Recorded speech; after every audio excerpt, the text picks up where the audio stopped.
In the tapestry of life, where every thread holds a story, America in Black and White emerges as a haven for the voices echoing through the heart of our communities. In this podcast, we wade through the rivers of our collective experiences, celebrating the vibrant hues of change brought forth by the whispers of hope and the roars of action. It's more than just a conversation. It's a journey into the heart of our society, illuminated by the light of those daring to dream and do. Join us, and let your voice be the melody that guides us toward a dawn where every color finds its place in the masterpiece of our shared destiny. Together, let's paint a future brimming with the positives that dwell in our minds and the actions.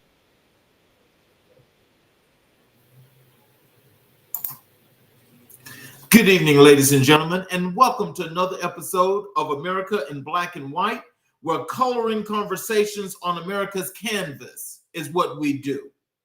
Tonight, we have a very special guest. We've got Mr. Eric Phillips. Eric Phillips is an entertainer, actor, event planner, general manager, LGBTQ activist, and trailblazer. He's currently a general manager at Visa Atlanta Campus, a graduate from Virginia State University in business management, a graduate from American International Institute in event and wedding planning. He's the father to 2 daughters and 3 grandkids. He's worked for Compass USA for 12 years. He's had an extreme honor to work for many prestigious companies such as Coca-Cola, Deloitte & Touche, and Visa.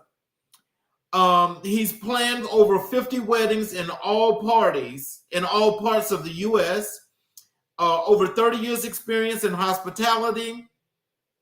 He's a legendary entertainer, show director, and pageant title holder since 1992 and still entertaining. He says that I was the show director at the legendary Marquette Lounge for 23 years. I would love to have my own talk show that can be viewed across the world. Ladies and gentlemen, I bring to the show Mr. Eric Phillips. Hello, everyone. How are we doing? I'm doing just excellent. How are you? Oh, it's been a long day. But I always keep up with my obligations, so I'm here. Yes, sir. Well, welcome to the show. I'm glad you're here. Is there anything you'd like to add to your bio? Well, you're making me blush. You did a lot. You said a lot. I feel good about it. So no, there's nothing else I need to add. Okay. Well, so in that case, then I guess we'll just go ahead and we'll just get into the show. Okay. Let's start with the work you do, as an entertainer. Can you tell us about your journey into the entertainment industry and what drew you to it? Well, what drew me to it was the art form. So when I first started, I was a choreographer. So I choreographed some talents for some people, and they told me, I didn't know it was for a gay competition, but I just choreographed it for it. And one time I did it, and one of the dancers got ill. So I stepped in, and then they told me, well, it's a gay pageant. I was like, oh, I don't care. I just want to dance. So I did it, and I enjoyed it. I enjoyed the thrill of it all. I enjoyed the spectators. They were there for it. But there was only one problem. Uh-huh. You couldn't be a male. You couldn't look as a male and be on stage. You had to be a female impersonator. I didn't like that because I felt like we should be seen too. Right. So one night, I had a gay mother. Her name was April Snow, God rest her soul. And we were doing CC in the Music Factory. And I was telling her how I wanted to do it. So she acted as though she was hurt. So we changed the music, and I did MC Hammer by myself. And the audience loved it. They made me do it 3 times.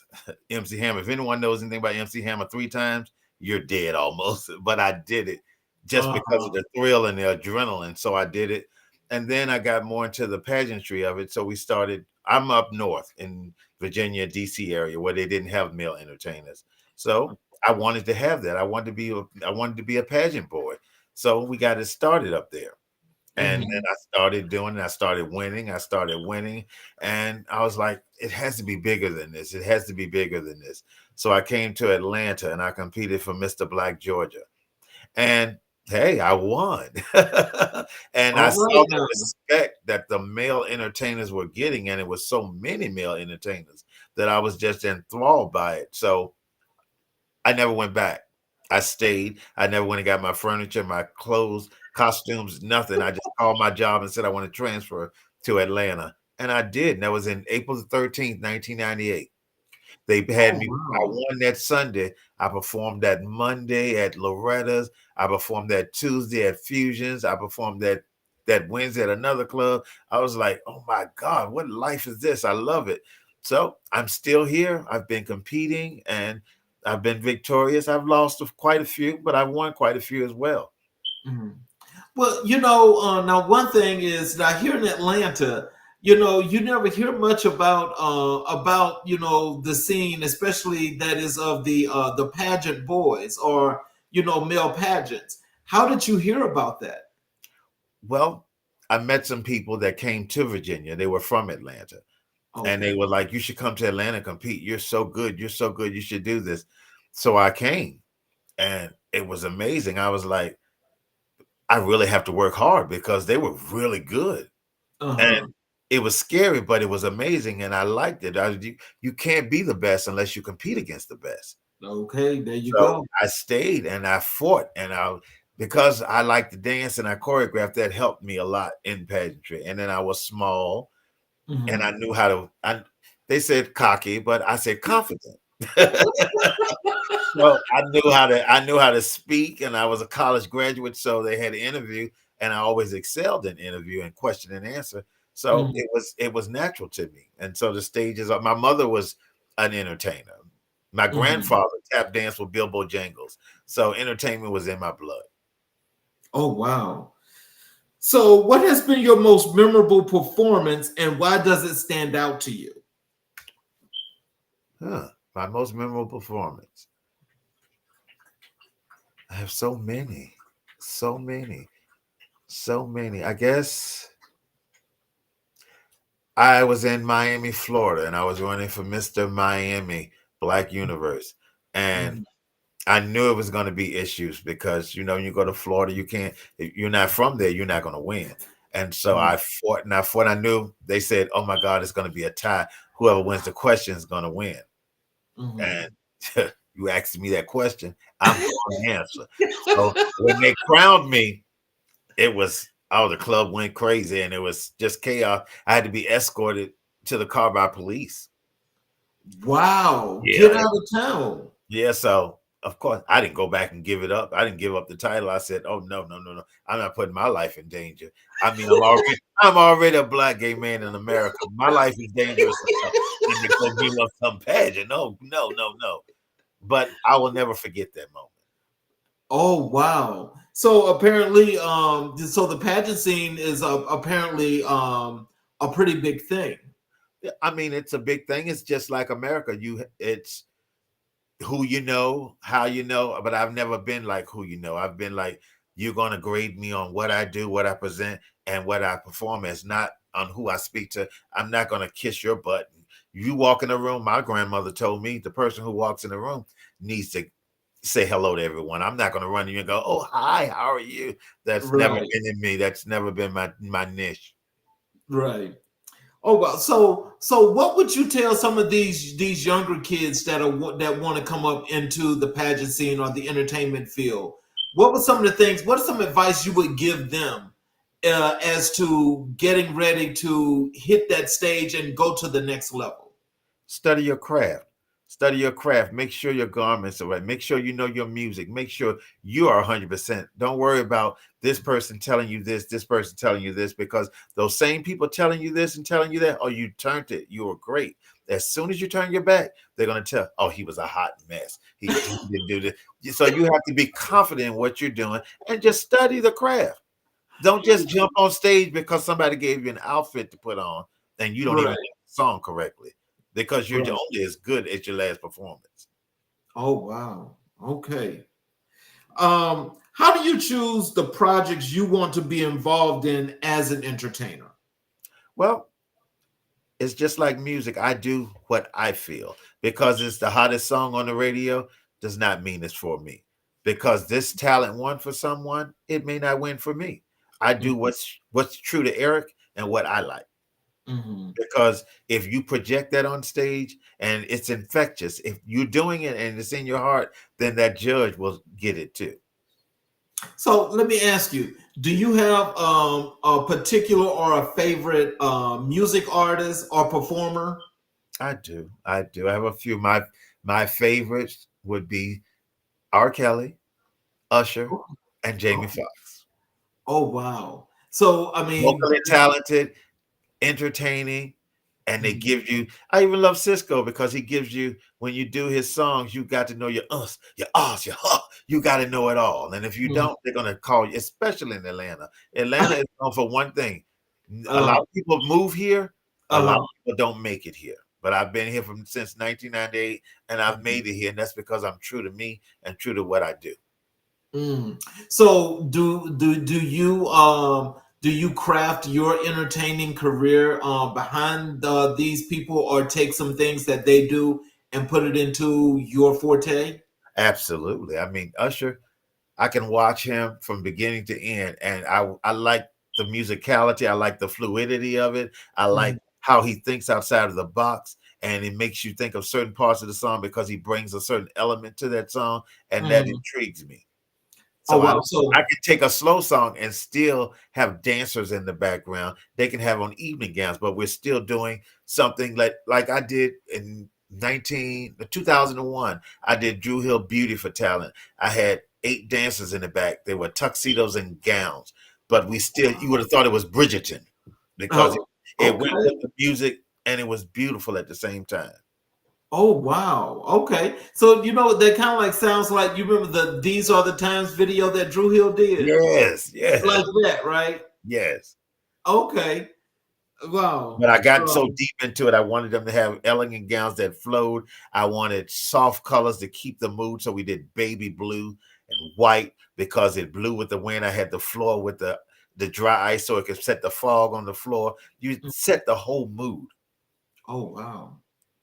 So what challenges have you faced in the entertainment industry, and how did you overcome them?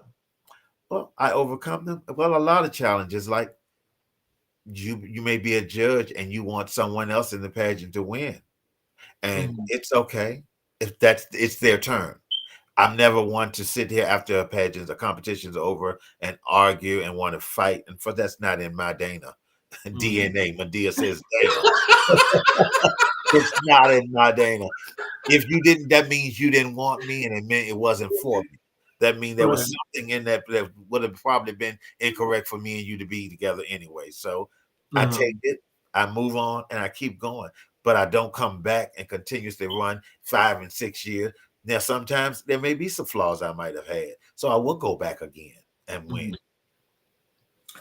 How do you use your platform as an entertainer to advocate for social change? Well, I always let them know you don't know where you're going unless you know where you came from. A lot of young entertainers, they may do a talent show and win. Mhm. Next week, they have 15 kids. Oh. 3 months later, they have 4 kids. It's Mhm. because you don't have the elements to guide someone when you're guiding yourself. Right. So you must know where you're coming from. Like I have a lot of children, but Mhm. if you don't just, oh, I like you, you're gonna be my child. No, we're gonna go through 6 months and we're gonna work it out in 6 months. In 6 months, you may not like me and I may not like you. Therefore, you won't take on my name. And because Right. you're my child, you're my child. You may have, I may beat your ass, pardon my French. That's what a parent does. If you do, like for instance, I had one child, God rest her soul, she's not here anymore, Essence. And as talented as they go, I mean, trained dancer, could dance the floor down. I mean, she's come against Tamishi Mon and all of them and dance the floor down. But Mhm. behind that, you must learn there's bills you have to pay, and drag ain't cheap. You must Right. pay for it. I'm not going to buy it for you because I'm not going to do that. So Mhm. Even when we first got here, there was the Marquette Social Club. They were open Thursday, Friday, Saturday, and Sunday. I went there on a Thursday. They said, you have to do a talent show. I don't do talent shows. I'm Eric Snow. I don't do talent shows. What the hell are you talking about? I don't do that. So I put one of them in it. They won. So they come back on Fridays. They come back on Friday, Saturday, and Sunday perform. I said, we're going to come back on Friday, Saturday, and Sunday. You all are going to dance, and I'm going to lead. And the owner saw that, and he was like, we got to keep him. But then there were people blocking because they're haters. They were like, we don't have room for you tonight. Pack it up, kids. Let's go. The owner put $100 bill in my hand and said, go get dressed. I said, y'all move. And I worked and worked. And eventually, maybe 5 or 6 years later, I became the show director. And I led with that. Your talent works for you, not your name and not who you know.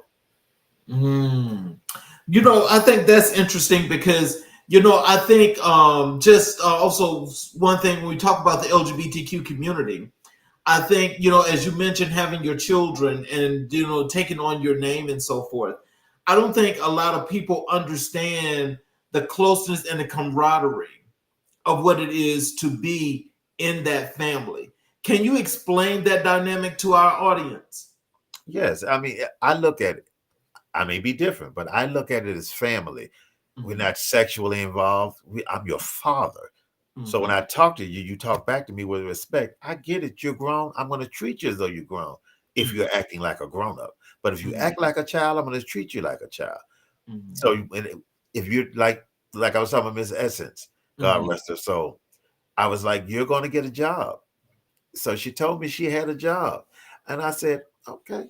About a week went on. So I called the job. They was like, oh, he never filled out the application. We were trying to get him. So I had all the kids over and I called her in. I said, did you get your check today? How much did you make? Are you happy? So said, I'm going to go get the check. So instantly I was like, you can tell me more lies. Instantly I knocked on the floor. And everybody was like, Daddy, why'd you do that? I'm going to explain. You never fill out an application. You don't have a job. They were like, oh, Essence. So I said, go get all your drag. Go bring it to me. Bring it all here. Put it in the trash can. Cut your hair. You're going to go out and fill out. I'm going to give you bus fare to go fill out a job. You're going to go get on the MARTA. And until you get on the MARTA, give me your key. When I leave, you leave. When I get home, you come in. And that's going to be. But when she got that job, just the daddy, I got the job and I walked out and I kissed the ground. I was so happy because my feet was hurting so bad. I said, welcome to adulthood. I said, don't lie to me. You can tell me anything. So do you have any young children now, or are you just now you're just an empty nester? Now I'm an empty nester. I was like, you know, this generation, they need me to go, oh, sweetie, you could have done this. That's not me. You know your ass was wrong and you shouldn't have went and did it. I'm not going to sugarcoat it. They're a little entitled, and they want it to be about them when it's not. So, you know, let the younger people handle them because they can deal with that. I don't have the energy. I'll be in jail somewhere. Yeah. Yeah, you know, that is something about this about these kids today. They are just so entitled. I went to speak at a thing with young children. They were talking about preparing for success, and I talked about tying a necktie, and I spent an hour and a half teaching about 35 guys how to tie a tie because they didn't have a father at home to show them how to tie a tie. I was like, if you dress for success, I don't care if you go in and fill out an application to be a janitor. You dress for the position you want, not the position you're getting. So I believe in preparation. So in what ways do you think entertainers can contribute to shaping cultural narratives? They can make it more eye gouging for people to pay attention. So we can use the big words and we can go, well, back in slavery in 1864, when it was Plessy versus Ferguson, when we were talking about segregation, we can put some fun into it and some life into it to make it entertaining for people to want to pay attention. Because right now, the world needs to pay attention. We're going through a lot and they feel as though we're not. I'm watching what's happening now and I'm afraid. Yeah, and I think a lot of us are, and as you say, I think there are some people still that it hadn't sank in yet as to what's happening right now and what these next 4 years are going to bring. It's going to be total hell, and I'm like, it's going to be hard to come back from. Even though the orange guy is going, we're doing this and we're coming from this. No, gas is still expensive. Eggs is still $8. I can't make a cake because I need 5 eggs to make a cake. It's expensive. My grandkids can't order on Temu because the item is $6, but the tax on it is $17.99. Oh Lord.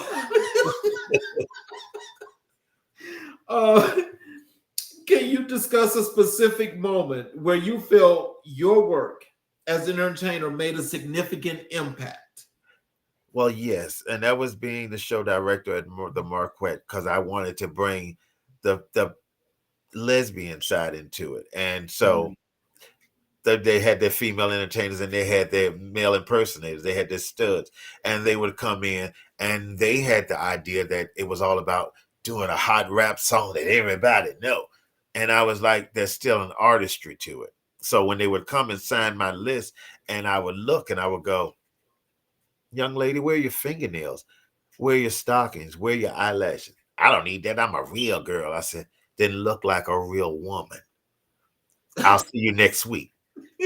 And a stud may come in. I go, where your clothes you changing to? I got it on there. You don't walk into a club with that on when you walk on stage. There should be a whole different persona when you get on stage. And now I see them 6 to 10 years later, and they're like, Mr. Eric, I appreciate you because you were hell and I hated you for a moment. But now I'm so good at what I do, and it's because of you being hard on me. So that makes me feel good. It wasn't all in vain. Right. And so, but I get back to that art form where you was talking about telling the story, when you want to tell the story, you use the art to do it and so forth.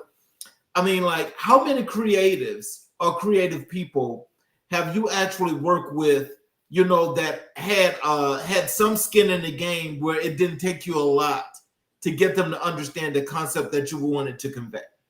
Well, I mean, even like when I'm doing weddings and they want to do, they want to do the little part of the reception where they do the little dance. And I was like, let's tell a story with it. Let's start off with the music, make the music mix with how you met and how you got good and how you fell in love. Let's tell a story, not just get up there and do Beyonce and shake your butt. For Christ, let's tell a story. Let's start off with how you met, how we fell in love. Let the music guide the audience. Because even though it's a wedding, it's still an audience. Whenever you're in front of a light and everyone's looking at you, you're on stage. Even at work, they laugh all the time. I was like, when you get here, you're on stage. You must look and act a certain way. What do you believe is the biggest misconception about working in entertainment?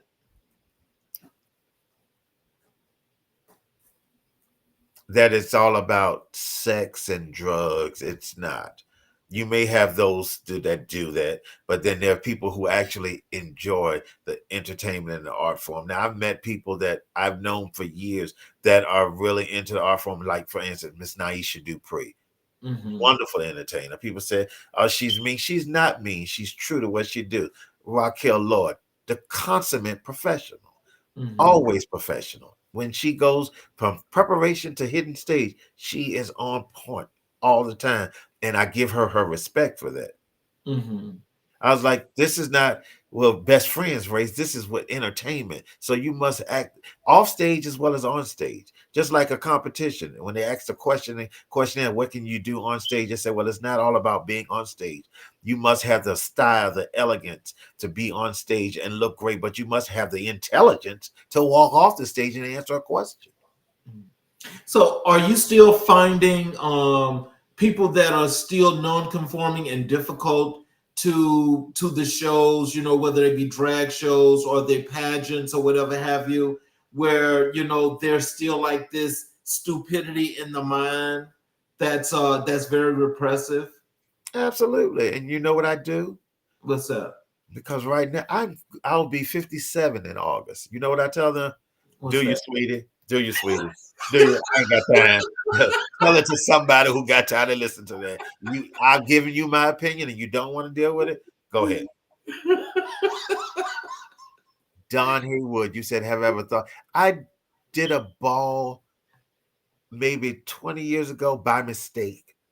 Mm-hmm. They were doing something, and someone pushed me up. It was something about face over 30, and I was 40, and they were like, go up there, and that person was doing all this, and I said, what the hell? I just said, I took his napkin, I said, and laid on the judge's panel, and they said, you won. I was like, I didn't do nothing.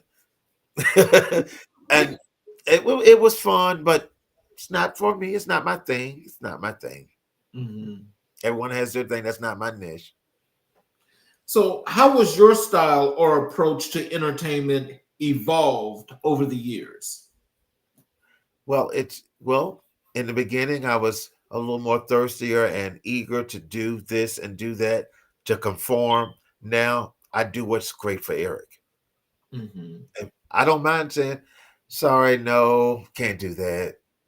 And you accept that and respect me as well as I respect you. Mm-hmm. Well, I mean, I would think though, I guess, when being an entertainer, and I guess it's just like anything else in life, it's like as you're in your industry, that you're automatically going to always evolve and move up anyway, right? Well, not everyone. Not Okay. everyone. When you get those who just don't change, they don't listen, they just do what they want to do, they Mm-hmm. have their rise, but they have a terrible fall. Ooh. I've always evolved. I'm not that one who stays stuck in that Mm-hmm. old school, doing it the old way. Music evolves and you evolve. I consider myself fashion. I will always just grow with fashion. I don't mind growing with fashion. I don't mind taking a look, but I'm going to take that look and make it mine Mm-hmm. because everything don't work for everybody. I Mm-hmm. know I'm 5'8", so I'm not going to stand in no long suit and long coat, short looking like a stump. I'm going to change that coat. I'm going to lift that coat up a little higher. That makes me look great on stage. Right. But don't get me wrong. I love a good swing coat. Okay. I hear you. Um, who are some entertainers that have inspired you, and in what ways? Well, it started off in Virginia, and I met when I became part of the Snow family. Mm-hmm. And that's what I pride myself on. A lot of people, they go from family to family to family to family. I've been Eric Snow for 37 years. Mm-hmm. Never going to change my name. And it was one Victoria Snow, Mm-hmm. the most creative person I've ever had met in my life. I mean, can sew, can dance, can do it all. And when I first met her, she was like, you do this, you do this, you do this. You wear this, you can dance your butt off, but you always got on black and it's a little dull on stage. So I met this thing called a rhinestone. And Mm-hmm. baby, I learned how to sparkle on stage. So when I'm dancing and flipping and the sparkles are hitting that stage and that spotlight is hitting it. And then I Uh-huh. moved to Atlanta where the world was my oyster. And I saw people like Monty St. James and Naisha Dupree and Tamisha Iman and Raquel Lord and the grandeur and the presence. I felt like this is what I'm here for because I love that that's me. And because back home, it was like, you're so cocky and arrogant. I was like, no, I'm just commanding the stage. That's what I'm Mhm. supposed to do. Yeah. So let's transition over into your life in entrepreneurship. Okay. Can you tell us what motivated you to transition from entertainer to entrepreneur? Well, there wasn't a transition. Do it all. I would work it. I was actually when I first moved, I was I went into Genghis formal wear in Lenox because I was looking for a formal wear for a pageant.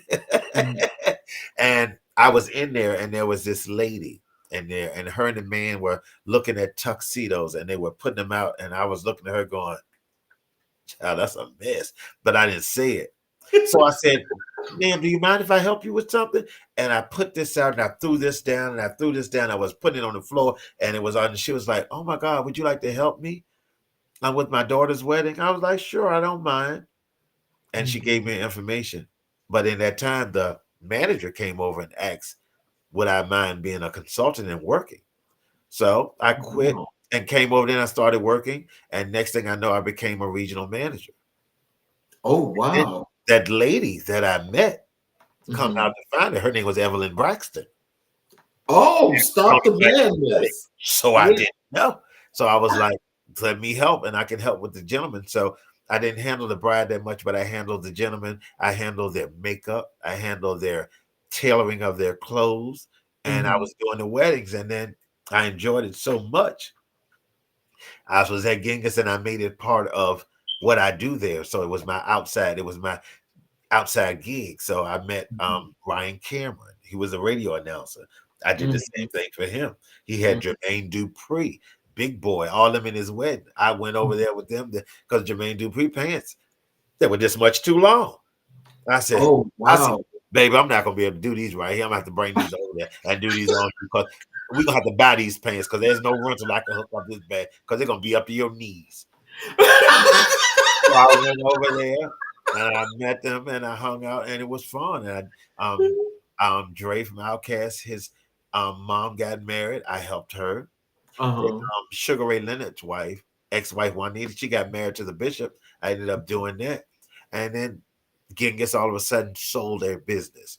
And they went over to Savvy Formals. And I was like, I'm done with that. That's when I went over to Deloitte and Touche. And there is where I understood I was actually in the South. Oh, what was that experience? I mean, I was doing the job. I'm always going to give 150%. And I was giving 150%. So when I was handling the catering portion of it, my boss, he handled the catering, the AV, the facilities, all of it. So he got fired. They asked me to step into the position interim. So they wanted me. I did the position, excelled. Everything was going great. Everyone knew I would get the job. They had me sit in on the interviews for people to be my boss. Okay, so we hired a guy. Of course, he wasn't of color. So he got the job. 2 months later, he was fired. Let's put Eric back in the position again. I said, okay, I'm going to try it again because I don't like to give up. Did it again. Then I caught myself sitting in interviews again to hire another person. I said, okay, not a person of color. And I noticed that the person that was over me was not, he was Hispanic. And in because every now and again, you got to get a little hood. I was like, wait a minute, you under there, I'm up here. Wait a minute, when are you going to try to do this to me?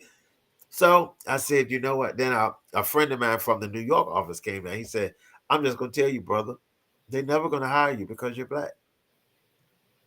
And, you know, I wanted to prove him wrong. But then again, I wanted to excel in my career. So I interviewed at Coca-Cola, and he said, for an event planner, he said, I don't have a position open, but if you work with me, I'll hire you as an admin. I promise you within 6 months, I'll have you as a planner. I said, you know what? I'm going to take a chance because I've taken too many chances over here. I left, went over to Coca-Cola. Within 2 months, I was the event planner. Within 6 months, I was a senior event planner. Within a year and a half, I was catering manager. Oh, wow. Yeah. Then COVID came. And they said, oh, we're going to be closed for 2 weeks because there's a flu in China. I was like, 2 weeks with pay? I'm down with that. So I went to another one of our accounts because you have to be, after a year, you lose all of your seniority.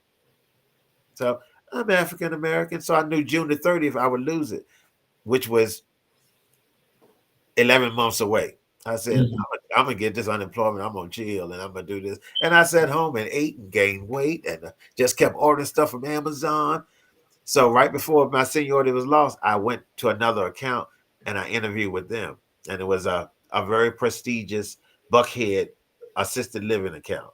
Mm-hmm. And I went there on June the 28th, right 2 days before I would lose my seniority. Mm-hmm. So I went over there and I was there and I was excelling and they loved me. But then Coca-Cola called me back and I said, well, if they're calling me back, that doesn't mean I want to go back. That means they want me. So let's talk about money because I'm about that paper now. So we discussed money. So they said, we're going to give you this and we're going to change your title to catering and operations director. You got me. So I went on back and got my money and I loved it. I loved Coca-Cola, but I knew there was still growth and more money I could make. So that's how I ended up at Visa as a GM. Oh man. Right. At Coca-Cola, I had to make the money, which I built that catering department to $5.8 million a year. Oh man. So my boss said, I want you to go to Visa and put together, they have no catering at all. I want you to put together a whole department. And I put it together and I've been over, they said, we think you're going to be bored. The client is worried you're going to be bored. I was like, I probably will, but I'll make it exciting. And I did. I've been there 18 months now. So, hey. And I'll probably give them another. I think I'm going to move back home. I think I'm going to move back to D.C.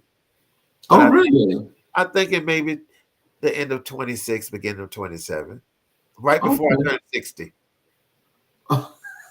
Listen at you. Right before I turn 60. So what I'm trying to do is create a position to get me so much out of operations, more into training and development where I can travel and do things like that. So can you share some ventures you've started and what inspired them? Well, there's always a thirst and a need. So you have to first pay attention. There's always a need out here. And if you pay attention to that need, just like with the events, there's people that can do a wedding, but my goal now is to have a building, kind of like Walmart, where you go in and you write one check. And with that check, it pays for your catering, your wedding, your reception, your food, your flowers, your makeup, your tailoring, all of your flowers. So I want a building like that where I can have the wedding over here, the reception over here, tailoring upstairs, flowers upstairs, catering downstairs, where you pay $247,000 and it pays for everything. And that's my biggest goal. And if I could get investors to invest in that dream, because that's where my quest lies. That's where my quest lies, to have that one-stop shop place. So what's inspiring this? Because I see the need for it. I've done a lot of weddings and I see people going here to get all of this done. And I know it would be easier and people would like it if they could go one place, sit there and have one consult and have one person to deal with to get everything taken care of, to have that dream wedding. You know, that show on TV where they did the dream wedding, that was my idea. I mean, that actually, I can kind of like visualize what you're saying when you say that. And I can understand, especially when it comes to weddings anyway. If you do have a one-stop shop and everything is there, you can be taken care of in just a matter of time and not have to even be sweating. You don't have to worry about if they went to this place to get fitted, they went to this place to get the flowers, is the caterer going to be on time, the DJ, all of it's right there. Yeah. We have an audio-visual department that takes care of that. We have caterers that make the food. We have ministers. We have everything right here. When you come here, you pay here. How they say when you buy a car in Chinatown and on Beaufort Highway, you buy here, you pay here. Buy here, pay here. Yeah. How do you balance your work as an entertainer with your entrepreneurial pursuits? Oh, it was hard. It took years. It doesn't happen overnight. But like I said, I've been doing it for 30 years. So I've learned. I remember I used to, back in the day, I would get off on Friday in Richmond, Virginia, And me and my gay mother would drive to Norfolk, do the show Friday night, headline the show Saturday night, do the show Sunday night, be tired, get back 7 o'clock in the morning, I take a shower and go to work. And I could do it. But then things were lacking on when there wasn't a balance because there wasn't a love interest in there. Okay. Yeah. Oh, So I wasn't getting everything. Yeah. So did that change? Well, now, I mean, I've been with my other half going 11 years now, and it wasn't always it because I was performing 5 nights a week, and then I was working 5 days a week. So when I wasn't working, I was tired. So they weren't getting all the attention they needed, and I felt bad for it about it. But I had been in relationships prior to that where they didn't care.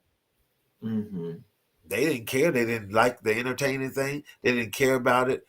But I felt in order for complete happiness that there had to be some balance where I can do that, enjoy that, be with him, enjoy him, go to work and enjoy that, and still give all of it 100%. So, so tell us about how that scheduling went though with you. I mean, like, did you ever get really fatigued where you stopped working or you wanted to stop working? Did anything happen in between? Never missed work. Never missed work. Okay. You want to eat, you got to work. And I always looked at entertainment as a hobby. It's not going to pay your bill because that punk bar may close tomorrow and you won't have nothing. You ain't got no contract. You ain't got no benefits. You don't have that. So it's priorities. I know that comes first. So as I got older, I was like, hey, maybe not 5 nights a week. Let's try 4. Okay. Now let's try 3.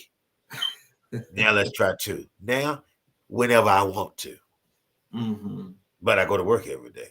Ooh, see that's really wonderful that you were able to manage and make that plan work. It sounds easy. It sounds easy. It won't that easy. I mean, we fussed back and forth. It don't make no sense. I don't never. Yeah, it was a lot. It was a lot. But I applaud him because he stayed with me and he dealt with me. And I eventually saw it. I'm a Leo. So you can talk it all day, but until I see it, it's not seen. So once I saw it, I adhered and I made it work for both of us. Okay. So what have been key lessons learned through your experience as an entrepreneur? Always put yourself first before other people. Because your health and your wellness is more important than anything. I've been sick as a dog. I've sprained my ankle and was on a crutch and took pain pills and threw that crutch down and got on that stage and danced my butt off. Really? For the people. Gotta give it to the people. But now I'd be like, please, I don't feel good. I'd be like, you're not getting my old ass up there with no pain pills for me to be hopping in front of me. What's not going to happen is you're not going to see me looking bad. I got you. I can, you know what? I can believe that. I can believe that because, just listening to you for the person that you are, it's to love you or to hate you. Exactly. It's your choice. Right. And so, I mean, it's like you can see that, when you have character, everybody loves that. Regardless of the case, everybody loves that. So I'm sure that there's always love coming your way. And it's like my kids said, they be like, you know how daddy is. I was like, I hate when y'all say that because I don't know how to take it. But it's like, you know how he is. He's going to fuss, but he's going to do everything he can to help you. Because I'm going to let you know because you're grown. You're grown as hell.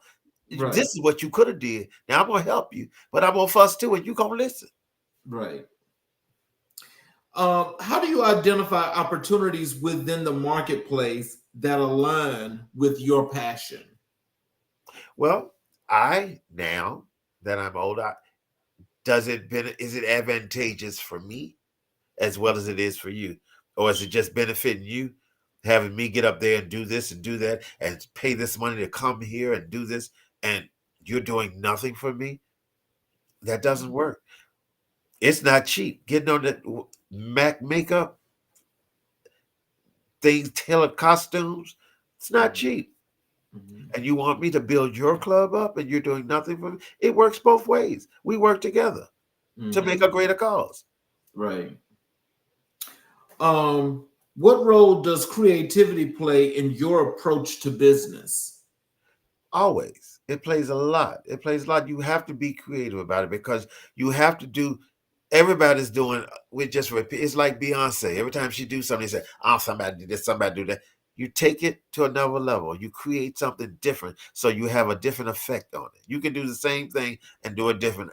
That was how when I first got here, and I was doing when I first got, I was doing shows at Loretta's, and the first 4 times I had to change my music because someone else was doing it.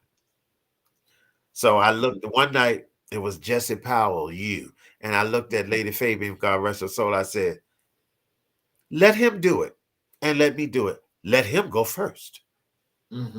Oh, I said, I'll show you what I'm working with. And he did it. And I did it. Let's just say I shook that. I shook that hoe. And when I walked out, she said, "That's my Eric Snow." I said, "Oh wow!" Everybody, and then it sounds like everybody wanted to do the Babyface Whip Appeal. I'd be like, "Baby, I don't think this song works for you." He said, "Why do you say that?" I was like, "You can be creative, you can wear this, but you got to make this look like something. You got to make this look like something." And they were like, "Oh." So how do you measure the success of your entrepreneurial ventures? Well, success is earned. It's not, it's earned. You have to earn it. Oh, something's going on at work. Pardon me for 1 second, please. 1 second. I'm so sorry. I'm so sorry. Jermaine, let me call you right back. Sorry, I'm busy. Yeah, it's earned. You have to, it's like respect. I'm not going to give you respect unless you earn respect. I put in my dues. I put in my time. I did the work. I gave you 100% each time. And I asked for nothing. I did it because it's what I love to do. So in turn, it came back to me. Because like they said, a lot of people move here, but they're gone in a year. I've been here for all these years, and I'm still a respected entertainer and a respected person. Wow. What advice would you give to someone looking to start their own business in the entertainment field? Listen to your heart and do what's best for you, because know it's your money that you invest in, not theirs. So a million people can tell you a million different things to make it sound like nuts and gravy, but it's your money you spend it. So if you lose, at least you went by what you felt versus listening to someone else. And if you gain, then you still did it on your heart and your intention versus someone else saying, I told you that. This is what I told you to do. Because they will do that. How important is mentorship in your journey as an entrepreneur? Say it again. How important is mentorship in your journey as an entrepreneur? Very important. You must, nothing happens overnight. People have to work. Like in this age now with the new generation, they want overnight success. And it's like Diana Ross said, you have to work hard to make it hard, baby, because you want to be a winner, baby, then you got to work, baby. You can't just expect it to be given to you, because as fast as it comes, the faster it will go. Oh, wow. What are your long-term goals for your entrepreneurial endeavors? Like we just spoke of, that one-stop shop, not just here in Atlanta, in most of the metropolitan cities. I would like to start here. Then I would like to have one in maybe Houston, New York City, Washington, D.C., Los Angeles, Las Vegas. What about Chicago? Chicago. I like Chicago. I would never live in Chicago, but it's too cold, too much snow. We used to go there for Labor Day, and I was like, why is it this cold? It's September. Here. Here we're barbecuing in October. So Mm. yeah, last Thanksgiving, what I think we did all the fixings in here, and outside I was grilling steaks and pork chops and sausages and chicken, and I was out there in a robe, in a onesie, Mm-hmm. unbothered, Mm-hmm. 72 degrees. Yeah, but not Chicago. Not Chicago, baby. I was trying to shop on Michigan Avenue, and I turned that corner. I turned that corner, and that wind cut the side of my face, and I felt like I got sliced. That's Chicago. That is I Chicago. My God. I mean, and I've been in New York. I mean, I grew up in Long Island until I was 10 years old in Central Mhm. Islip in New York. And it was cold, but it wasn't like Chicago. Yeah. There's That's a why in reason the why they call it the wintertime, Windy City. when I would travel and doing shows, because I used to do a lot of traveling. I mean, Mhm. I've done show, I mean, in every state in the United States, except for Idaho and Montana. Mhm. But when we would go to Wisconsin and Michigan, I was like, baby, not in the wintertime, because I'm always stuck up there for extra few days because it gets snowing. We Mhm. was doing one show and we at the hotel and went to leave, and the snow was up to the door. I said, "Oh, never again." I said, "I was raised like this. I'm not going to do it." Like my dear said, it's not in my Dana. let's transition over to your community organizing. So, Okay. what inspired you to become a community organizer, and when did that passion begin? You know, the work that you do in the community. Well, that started with pageantry because in certain systems that you compete in, they like to see on stage efforts and off stage efforts. So we always started like community stuff like feeding the homeless and going. I like doing sock drives and then book bags and stuff for the kids right before school.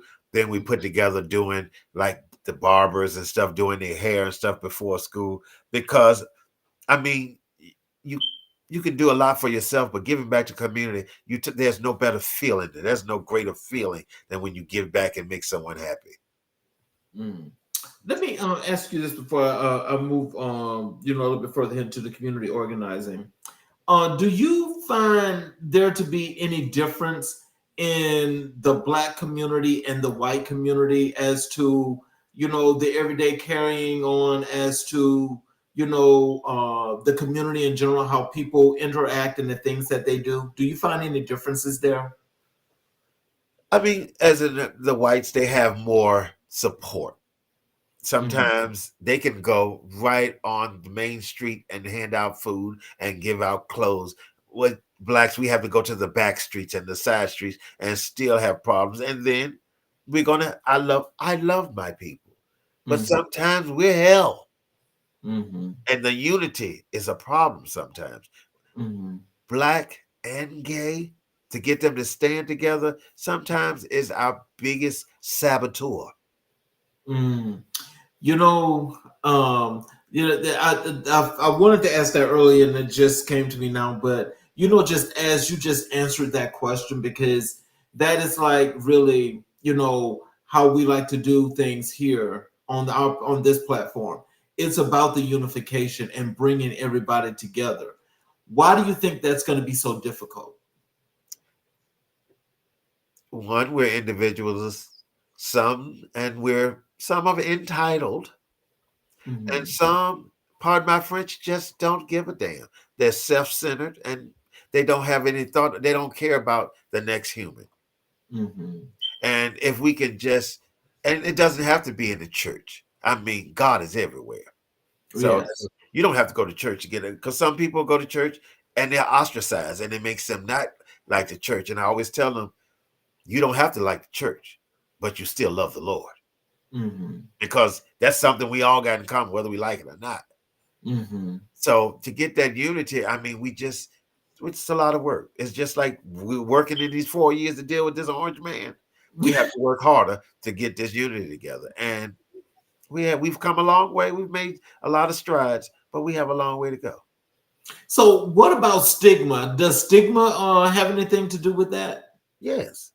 Yes. We're stigmatized all the time. I mean, just the black gay community in Atlanta. A lot of people, if you go out of town, you're from Atlanta, they think you're into orgies and sex and write bad checks and the stigma. I mean, there's like, oh my God, just like the Marquette. They always say, oh, you don't go to Marquette because that's ghetto. I'd be like, no, you're ghetto, darling. Ghetto is inside. I can drink champagne in the Marquette and wear Gucci and Louis Vuitton just like anybody else. You will make your environment. So we're stigmatized a lot. So when you go out of town and if you're not strong and confident in yourself, you can fall for it. Wow. And people do.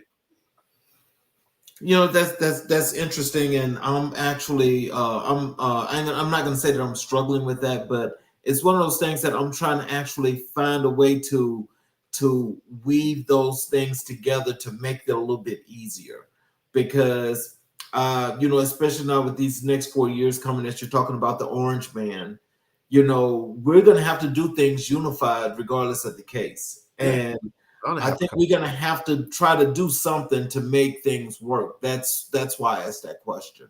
We have to come together because, I mean, the president has power, but he doesn't have all the power.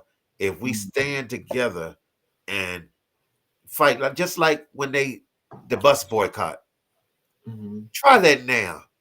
They're going to get their ass right on the bus because they're lazy. They're not going they can walk 5 blocks. I'm not walking them 5 blocks. I'm gonna call an Uber. No, it's a boycott. We had just like the Target. Do you know how many black people I saw in Target? They had cameras of black people right in Target. I don't give a damn. I need what I need. We have to stand together. You fall for everything. Ooh. People don't recognize what you're saying, but they recognize when you hit their pocketbook. There you go.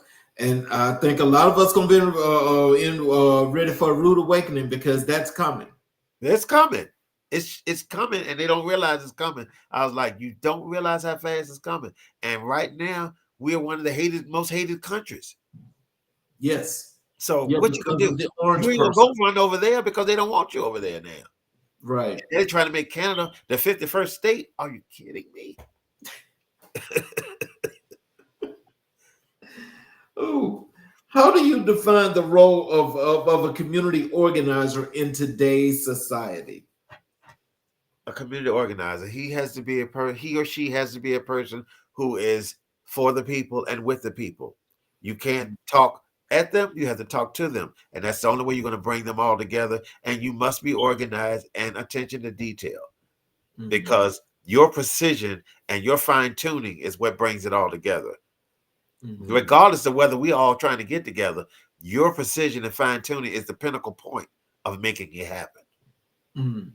So in your efforts though, like when you're organizing things and you're organizing people, what is your approach to bringing things and people together? Well, it starts in the planning. Everybody can't talk at the same time. We all want to have different ideas, but let's respect each other and get those ideas. It's not going to be my way or the highway, but in the end, it might be if it's the best way. But I want to hear what you have to say, because maybe you can enhance the way of I'm doing it to make it better. Don't come in as though it's a dictatorship. No, that's not how the world works. We must listen to each other, but we must respect each other. Don't overtalk me. When somebody, if my child, I'm talking to you and you answer me quick or cut me off, I'm old school. I'm going to slap the hell out you. Because that's blatant disrespect right there to me. So can you share a successful initiative or project you've organized in your community? Yes, I had a community. I had a organization where it was with gay children it was with children of gay parents. And it was just to keep, it was teaching them not to blame themselves, not to accept it, and just deal with it, because the kids in school and your friends could hurt you. Because now, back in our day, we were stronger. Now you said something to them, they got to take depression medicine. I'm going crazy. Like I told my aunt, because when I was younger, when I was 13, I went through a fat phase where I had gained all of this weight. I was 200 and some pounds, and I was 5'4", and we were in the store where you was hip, and I tried on a 40, and it was too tight. And she said, Get your big ass back in there, get something bigger, because I'm not going to spend all of my money on your big ass. Everybody in the store laughed. I went in that room and I was so upset. And then she was like, hurry your big ass up and come on. But it enthused me. It made me, I started running track. I was in the 9th grade. By the time I was in the 11th grade, I was in a 34. Okay. At the end of the 11th grade, beginning the senior year, I was in a 32. Then I got to a 30. Then I said, oh, I'm looking anorexic. Calm down. But I told her years later, I said, in this day and age, you would have said that to a person, they would have probably either committed suicide or been in making some therapist rich. As soon as they walked in, it'd be like this. Go ahead and start building that sun porch for me.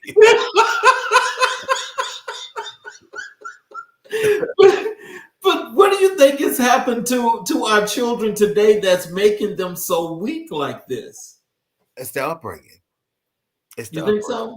so? It's the world makes it hard for you to raise your child correctly. You can't Okay. discipline your child correctly, because if you said too much out in public, little Rebecca over there calling the police because they think you were disrespectful to the child. I'm not disrespectful to the child. This is my damn child. If I disrespect him, that's my business. I'm gonna slap his ass and get out of my face. I'm not abusing you. I'm disciplining you. So now you're afraid to discipline because you're afraid of going to jail. Kids going to school with guns and knives. I remember back in my day, at the end of the year, you're gonna have a fight or two. But it was a fight. It was always the last day of school. later, now you done went and shot the whole damn school up. Yeah, they getting the parents' guns and they going in with the military style guns. Yeah, so and the kids are. I was at Walmart, and the mama said, "Come on, Robert." He's like, "Fuck off, mom." Oh, I looked. I said, "You're not gonna say anything?" Okay. I said, "I ain't trying to go to jail. You white, I'm black. Let me walk my ass on." I said, "Perfect. That was my child. Someone would be getting his ass off the floor." Okay. I said, this child just said the child was maybe 8 or 9 years old. And he said, "Fuck off, Robin." And she's like, "Oh, stop playing, Jeffrey, and come on." Like, you dumbass. You need to be whipped. They're afraid of the kids now. Kids are like pets. You know, they find your weakness. If they feel they can do it, they will continue to do it. And they keep doing it. Right. Teachers can't do nothing to them because they beat the teachers up. Yep. So what do? You wait for them to go to court and get 49 years in prison. How do you engage and mobilize community members around important issues? Well, I approach it differently now. I've learned to not go just hard right in it. I've learned to balance it out and tell the good things about what they're doing, and then tell them how they could improve it to make it even better, instead of just going, "You're not doing this, you're not doing that." And that's how even with entertainers, you just have to approach it differently. You can't just go and say the negatives. You have to have the positives to reinforce the negatives. Yes. What are some key challenges you faced in community organizing? The community. Yes. The community. Because some people are just selfish. I mean, like you're giving out book bags, and one lady, she'll come and get 5 or 6 book bags. She ain't got but one child. Let everybody eat. You don't have to take it all. It's the selfishness and the entitlement of just being worried about themselves only. Let everybody get a book bag. How do you ensure that the voices of marginalized communities are heard in your organizing efforts? I speak with authority. So when I speak, you will listen. I give you the respect, you must give it back. So when I'm speaking, not only am I speaking and just talking, my volume may go up, down, my stories may go in and out, but it keeps you enthused and paying attention. It's not just like a Music Soul Child song, all on fire. Love. No. You're going to go up. like Patty. You're gonna bring it down like a Chaka Khan. Then you're gonna holler. But you give them the story. You have to. It's all like you said, the creativity part, like being an entertainer. You have to be. It's the art of storytelling. Yes, yes. In your experience, what role does culture play in community organizational efforts? Well, culture plays a big role because the culture now is a little different. Like back in the day, you know how we would pass out flyers and do this. Now you would tweet, get on Instagram, send an evite. It's just you have to adhere to the culture. So you pass out flyers, you may not get the results you would have gotten back 10 years ago. So you have to grow with the culture and adhere to the culture to get the words across. Can you discuss the intersection of entertainment and community organizing in your work? It should play hand in hand because you use that title, you use that art form, you use that popularity to get that. Because if you get the followers that follow you on stage, make them follow you off stage, and then they will build on, and you will make a larger group. Therefore, you can get the success you have on stage, you can get it in your community service as well. What advice would you give to young people interested in getting involved in community organizing? Do it because you want to do it, and make sure it's to enhance and improve and to help people, not just for your self needs, not because you want a title and you gotta do this. Make sure it comes from your heart and it's pure. And once it's just like entertainment. If you're doing music that's true to you and you're emoting that music, you feel it, and people feel what you're saying. How do you envision the future of community organizing affecting social change? I don't think it's as impactful as it used to be. I think some people join the bandwagon just for the showmanship, the popularity, because it's in the now. Sometimes I think, just like when people are going and walking with signs and stuff, do you really know what you're fighting for? I think that they don't get it in depth and understand what we're struggling and what we're fighting for. And it goes to, you don't know where you're going until you know where you came from. So if you have to do some research sometimes, not just jump on every bus. Now people are scared to do everything because if you say the wrong thing, oh, you're going viral. And it just, who wants to be canceled? Oof. Culturally canceled. I don't want it. Yeah. And so we do Black History 365. And when I ask you in Black history, who is the person that has influenced your life and your career the most? You responded with Barack Obama. And I want to ask you, can you tell us how has Barack Obama influenced your career as an entertainer and in entrepreneurship? He speaks with power. He's a go-getter. He's assertive, and he does it with style and swag. So you can love him at 74 and you can love him at 24. So he's loved by all. And that's what I like. I mean, I can go and do a 70s show, and I can go and do a hip-hop show and be loved by all. And that's what I love about him. He knows where he goes for, and he goes for that.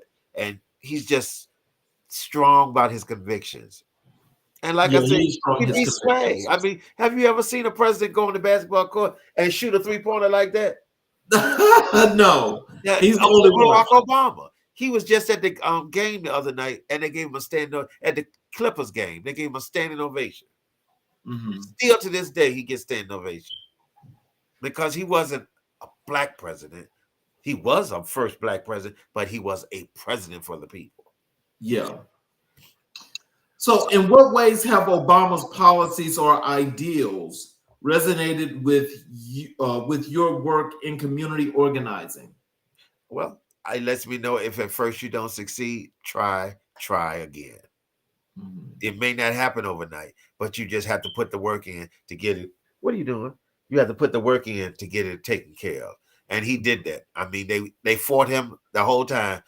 Even with Obamacare, they fought him. They fought him. He pushed, he put the work in, and they passed it. So you just, even with community service, if you're going to try this, you just got to keep working. Don't give up. Can you share a specific moment or speech by Obama that inspired you? I think it was the last, when they had the debate, and he spoke so eloquently about life and values and people progressing in life, not just black people, not just brown people, not just white people, all people. And I think that's, we've got so we are out of segregation, but we're still segregated because I think a lot of the times we segregate ourselves because, like, I'm not going to say I'm a black gay man. I'm a person. We're all people. If we all do good, that'll make it a perfect world. The orange man is worried about white people. This person is worried about black people. Let's worry about everybody, because America is the melting pot. Not just white people, it's everybody. And that's what I liked about Barack. He always he said, I'm not the black president, I'm America's president.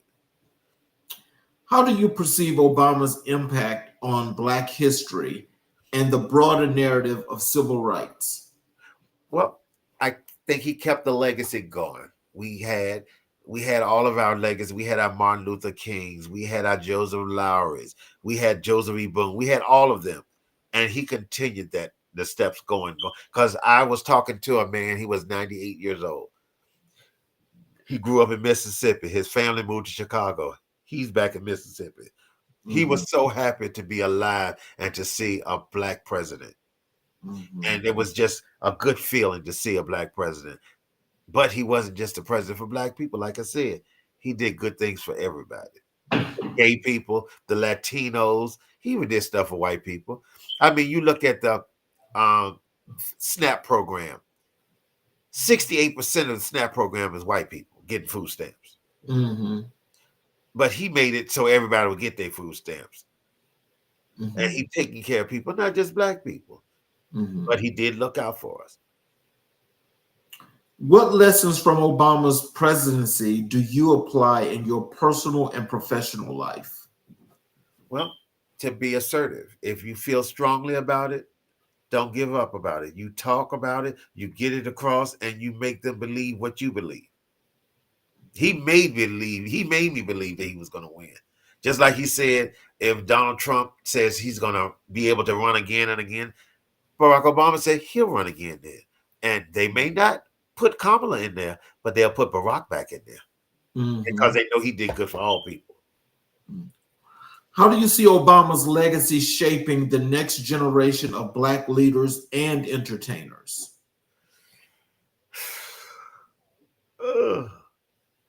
I don't know, but it may do good because he's in the culture. He's in the World Wide Web, so he may be able to influence some people. But sometimes I'm worried. I'm worried about being an old man and have to this younger generation take care of me. I was like, ooh, just sit my ass on the porch because I don't know what they're gonna do right now. I don't know. I'm scared because it's like they give up quick. They don't care. I mean, the Appalachians High School where the daddy knew the child had problems. You let the child take a gun to school and shoot up these people. I'm like, if Barack Obama's speaking and we're watching that, and then there's a person on live fighting and going in the store killing people, what are they going to watch? The person fighting on live. Exactly. So I don't know. It's scary. It's iffy. In what ways? It's on the parents to instill these good values into their children because they are the future. In what ways do you think Obama's rise to prominence has changed the landscape for future entertainers and entrepreneurs? Well, in the entertainment game, there was racism. That's why you got your Black Americas, your Black Universe, your Black Continentals, because we couldn't go to their pageants and win because of our color. And it's changed now. You have your Black entertainers winning these national pageants, and not just the Black pageantry system, in the national pageantry system. So it gave us that boost and confidence that we need, that we can conquer and persevere. and not just the black system, in all systems. How do you incorporate values inspired by Obama into your community work? Well, I tell them nothing is earned without hard work. And that's what Obama showed me. You got to put in the work to get the results. And I always tell them, you can't just expect overnight success. If as fast as it comes, like I said, fast it'll go. You have to put in the work, the time, and the effort to get the full success. What message do you believe Obama would want to convey to young Black professionals today? Yes, we can. Yes, we can. Yes, we can. You may have a lot of obstacles in your way, but just know, yes, we can. How do you continue to honor the legacy of Barack Obama in your current endeavors? Well, I always put my best foot forward. I go to work. I mean, I go to work, they take pictures. The people come and take pictures of me where I don't know, they're so crazy because I dress to the nines every day because when I was young, I had that person live next door and you watch them go to their car every day in their suit and tie, going to work, and you wanted to be like that. I'm still that. I still put on my suit and my tie, a brooch, nice tie, pardon me, pocket square. I go to work like that. And they're like, oh my God. Oh my God, you look so well. You smell so good. That's what a man's supposed to do. That's how you earn respect. Yeah, because I had to let my gray grow in. Because even my bosses and them would talk a certain way. I was like, you only 50 years old and I'm older than you. Don't let it fool you. Don't let this melanin fool you. Don't talk to me any kind of way now. And so it's like you have to earn that respect. And sometimes, respectfully, you have to let them know. But sometimes they just don't even know. They're oblivious. They don't know. Well, I think a lot of times, I mean, to some extent, there may be a little bit of that, but I think a lot of them are just naturally disrespectful because they really don't care and they feel like they can do that. And not just that, we allow it. There are a lot of people that allow it. I was like, you let him talk to you like that? That's my boss. Your boss of what? That's not Jesus. That's not God. You don't let nobody. If you let somebody disrespect you once, they'll disrespect you twice, and so on and so forth. You've earned your respect. You're here every day on time. You're doing your job the best of your ability, and it's excelling. And your boss looks good, so don't let him disrespect you. So in closing, I want to tell you that I'm glad that you came, and we definitely have to have you back. Can you do you have parting words that you like to some things you like for our audience to know, how to connect with you on social media, your websites, things of that nature? Is there anything you like to leave with our folk? I'm so old school. I don't tweet. I don't get on Instagram. I'm on Facebook. I'm on LinkedIn.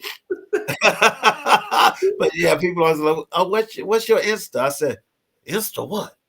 Instagram. Like, yeah, it's too much time to tweet and Instagram. That's too much for me. I got other things I got to do. I think be more than your words on social media. Be the person behind that social media. You can write a lot. It takes a lot. It don't takes nothing to write. I'm fabulous. I'm rich. I'm this. When I meet you, be that. Don't catfish me. So when you meet me, you can meet me. You can reach me on Eric Snow on Facebook. But when you meet me, I'm the same person on stage, off stage, at work, at home. My friends say all the time, "You're extra," and I said, "AF." Always have been. That's not nothing fake. And I have friends like, when I met you, I thought you was just an arrogant piece of shit. I was like, it's like, no, that's just you. That's just me. I always want to do extra, and I always want to give my best.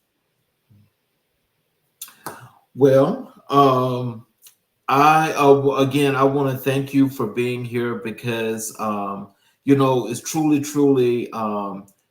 this platform is for the diversity and to bring everybody on. and to convey that message to help grow and unify our community, because because this political climate right now is just got me feeling some type of way where we really don't know what's going to happen, but we have to do community building and organizing, and we have to make it about as secure as possible. And I think that starts with all the guests, and especially with you being here tonight, because there's a lot of extra value that comes to to the show when people get to see people that look like them, that are doing positive things in the world and in life in general. Because some people have given up, and some people just think that, oh, well, I'm here, so this is probably where I'm going to be, so this is what I'm going to do. And they But set. we want to inspire and motivate them to do more and to do better.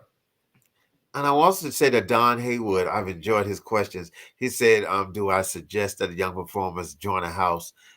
First, before they join a house, take your time, research, watch the shows, know that that's something you want to do, and be strong in your will, because it's not that easy. The criticisms alone could crack you, but you have to learn how to take it and let it be water off a duck's back. And that's how you learn your craft, and that's how you become. It takes a strong person to do this. If you can do 1 or 2 shows, that's easy. But to do it 30-something years like myself, I'll be on stage Saturday.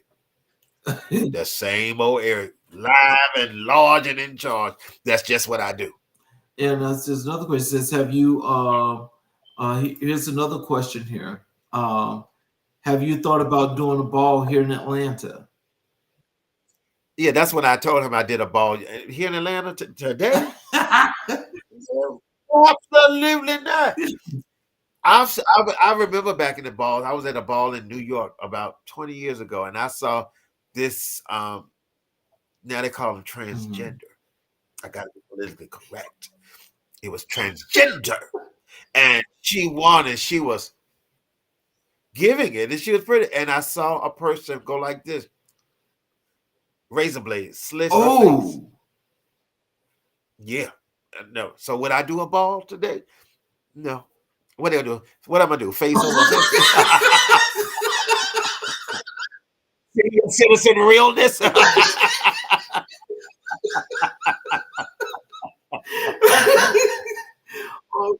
SSI check realness? No, no, I wouldn't.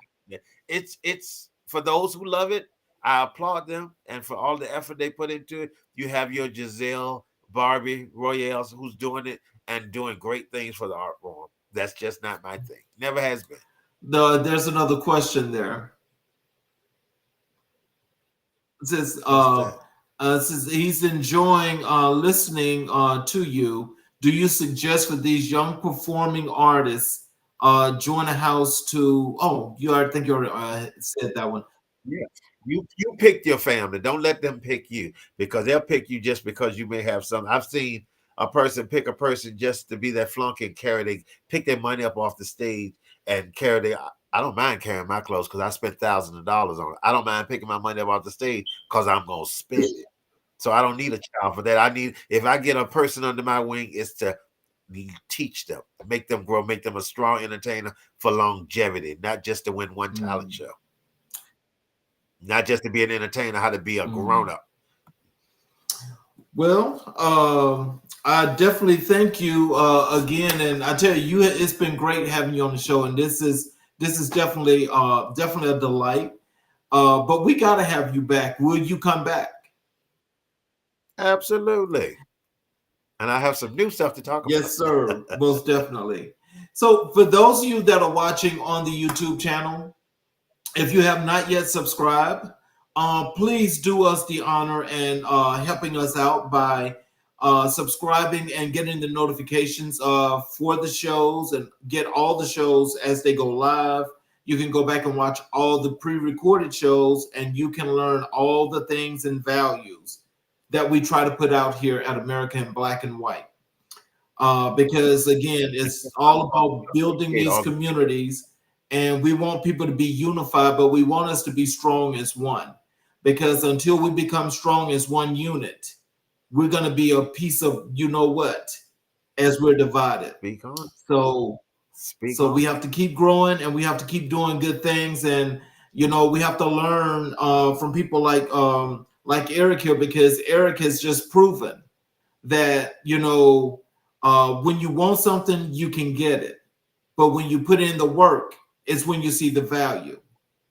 This is what we're doing here now. We're putting in the work because we want that value of having all communities unified. That's what we're working to do. That's what we do here at America in Black and White, as we are coloring these conversations on America's canvas. Make sure you join us every Tuesday, Wednesday, and Thursday night at 6 p.m. Eastern Standard Time. We have another great show for you tomorrow. Please join us. I want to thank you, Eric, for being here, and we'll make sure we get in touch with you and bring you back. And I hope you all have a great evening, and we will see you all tomorrow evening. Good night, everyone. I